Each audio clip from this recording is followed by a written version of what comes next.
Trump ने ये बोल दिया, कमजोर हो तो फलाना ढिमकाना जो उनका रेगुलर चलता है कि हमें अपनी इकोनॉमी को dead economy, fourth largest economy है ये वर्ल्ड की, इसको हम डेड इकोनॉमी मानते हैं। जो वो कहेंगे हम उनकी हामी आज तक। और देश को कन्विंस करने से पहले कार्ति चिदंबरम, मनीष तिवारी, शशि थरूर, राजीव शुक्ला, इनको तो कन्विंस कर लो कि राहुल जी और सुप्रिया जी सही बोल रहे हैं। रशिया से तेल खरीद रहे हैं। आज तो हर हिंदुस्तानी के मन में एक सवाल है, इतना सस्ता तेल हमने रशिया से खरीदा, उसका फायदा किसको मिला? अगर हमने खरीदा तो इसका ग्राहकों को कोई फायदा नहीं हुआ। ये क्या मायोपिक विजन है मैडम कि आज स्वदेशीकरण, अपना मेक इन इंडिया चलाना चाहते हो तो आपको हर चीज में पेट्रोलियम चाहिए। मैडम इस चीज को हम क्यों आज निगेट कर रहे हैं? कहा हम बैटिंग नहीं कर रहे हैं, लेकिन जब डोनाल्ड ट्रंप कहते हैं डेड इकोनॉमी तो राहुल जी तुरंत कहते हैं हाँ डेड इकोनॉमी।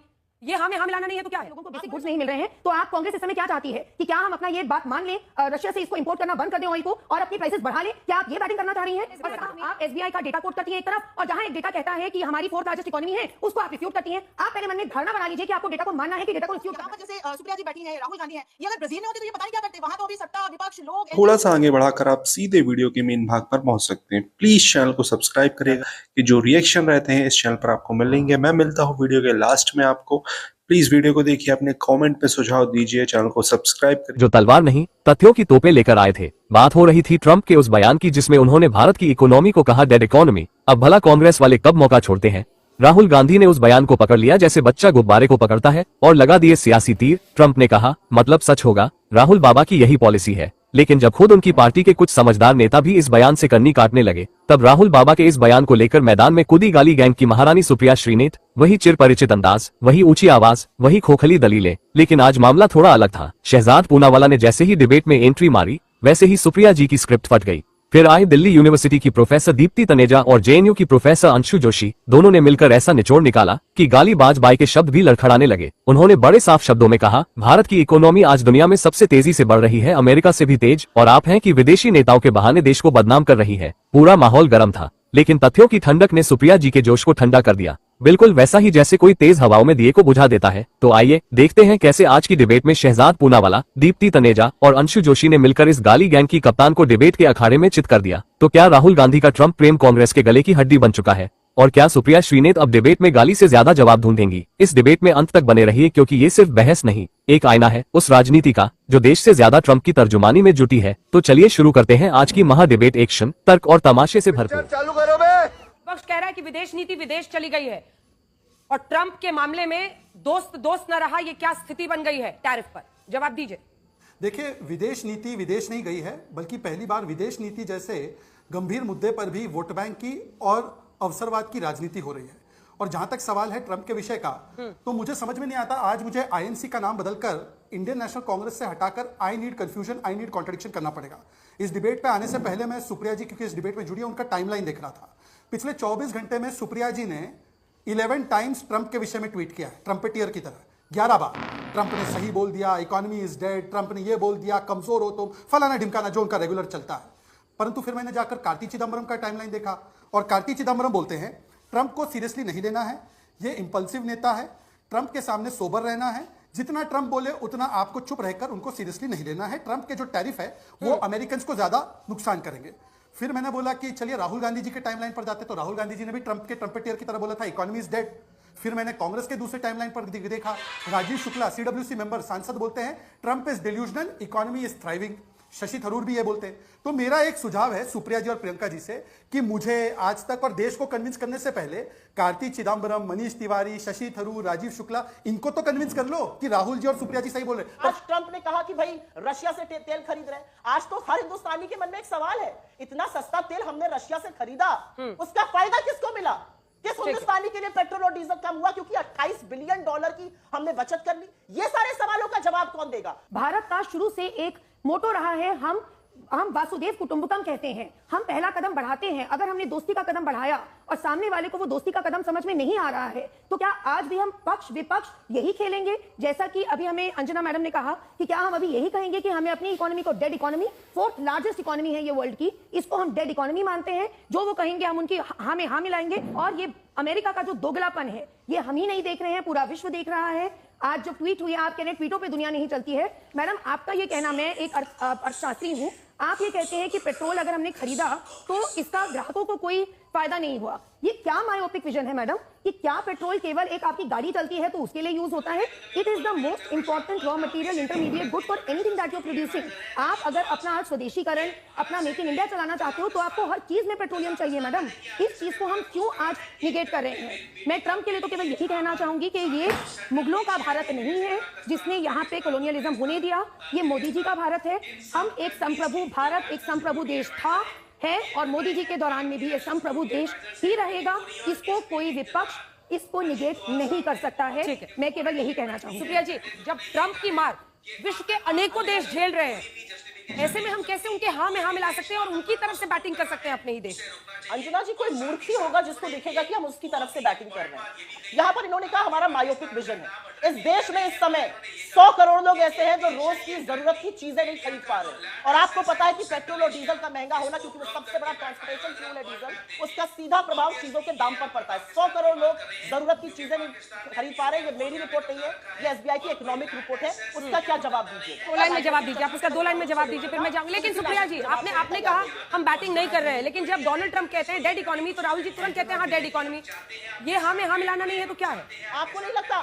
आपको लगता नहीं है हिंदुस्तान की इकोनॉमी डेड है? आपको लगता नहीं है 100 करोड़ लोग अगर रोज की जरूरत की चीजें नहीं खरीद पा रहे हैं? लेकिन वो dead ट्रंप के economy खिलाफ है। एक सेकंड ट्रंप के खिलाफ मोदी बोले, लेकिन ट्रंप के खिलाफ राहुल जी नहीं बोले। मतलब आप कह रहे हैं ना Trump is a liar, PM बोले, लेकिन ट्रंप के हाँ में हाँ क्यों मिलाए फिर राहुल जी? वो भी तो नेता विपक्ष है। राहुल जी ने तो डंके की चोट पर कहा। राहुल जी ने अपनी स्पीच में 7 बार ट्रंप का नाम लिया। एक छोटा सा जवाब दीजिए। शब्द बोले। मैं एक इकोनॉमिस्ट की तरह ही जवाब दूंगी। मैडम, आपने कहा आपके लोगों को बेसिक गुड्स नहीं मिल रहे हैं, तो आप कांग्रेस इस समय क्या चाहती है कि क्या हम अपना ये बात मान लें, रशिया से इसको इंपोर्ट करना बंद कर दें ऑयल को और अपनी प्राइसेस बढ़ा लें? क्या आप ये बैटिंग करना चाह रही हैं? और साथ में आप कंफ्यूज हैं totally. I would like to say that कि एक तरफ मैडम बोलने दीजिए, एक तरफ आप कहती हैं कि डेटा क्या है, एक तरफ आप डेटा कोट करती हैं और एक तरफ आप डेटा रिफ्यूज करती हैं। आप मानना चाह रही हैं, आप पहले बार कोट कर रही हैं कि कितने लोग सुप्रिया जी रुक जाइए। सुप्रिया जी एक मिनट, मैं आपसे जवाब ले लूंगी। आप एसबीआई का डेटा कोट करती हैं एक तरफ, और जहां एक डेटा कहता है कि हमारी 4th लार्जेस्ट इकोनॉमी है, उसको आप रिफ्यूज करती हैं। आप पहले मन में धारणा बना लीजिए कि आपको डेटा को मानना है कि डेटा को रिफ्यूज करना है। मैं बस यही जवाब आपने 2 लाइन में कहा था, तो यही दूंगी। मैं 10 सेकंड, मैं आपको आगे का रोड मैप 10 सेकंड आपने लंबा स्टेटमेंट दिया। देखिए 10 सेकंड में मैं बताता हूं कि हमारी इकोनॉमी पे तो इसका 0.1 या 0.2% प्रभाव पड़ेगा।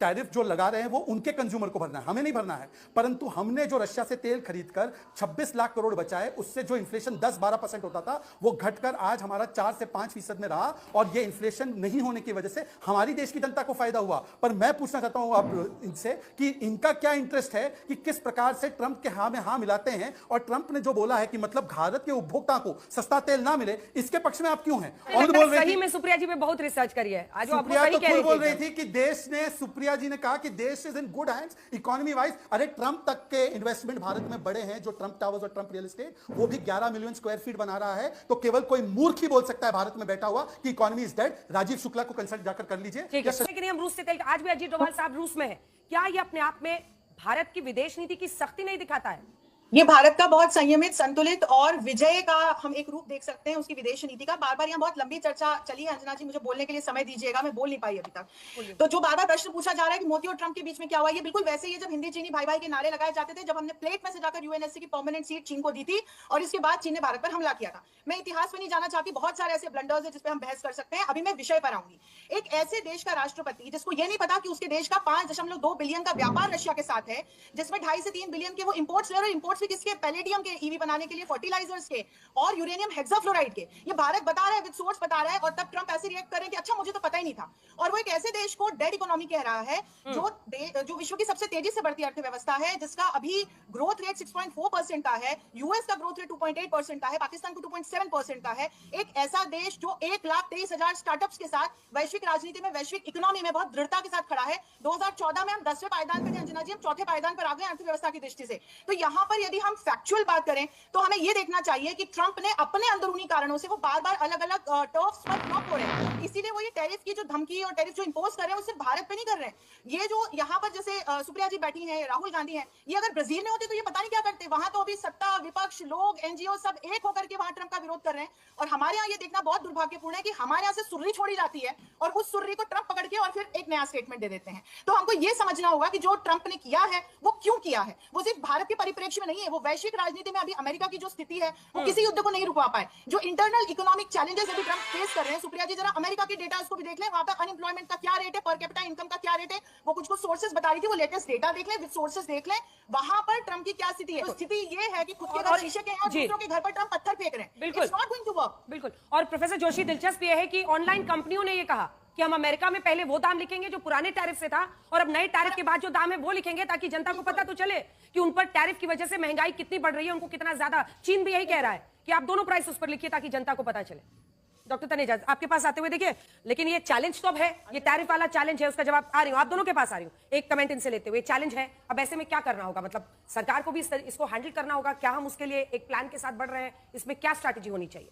अभी अंशु मैडम ने बात करी कि इसके रूट कॉज तक जाइए। रूट कॉज है कि कैसे आपकी आर्म्स एंड एम्यूनिशन इंडस्ट्री चल रही है। ये डेटा है, लेटेस्ट डेटा है कि अगर आप देखें, ये 5 कंट्री मिलके 72% ग्लोबल आर्म्स एक्सपोर्ट करती हैं, जिसमें है United states 43%, France 10%, Russia 8%, China 6% और जर्मनी आपका 6%। इसमें आपके रशिया और चाइना को छोड़ के 3 तो यूरोपियन और अमेरिका ने तो इसमें कब्जा ही बना के बैठे हुए हैं। तो क्यों नहीं चाहेंगे कि वॉर चलती रहे? यूक्रेन इनका इस समय बिगेस्ट इंपोर्टर है। तो आप रूट कॉज पे ना जाके खुद यहाँ पे फ्यूल दे रही हैं अमेरिका को कि बात कीजिए, डेड इकोनॉमी है, ये है, वो है।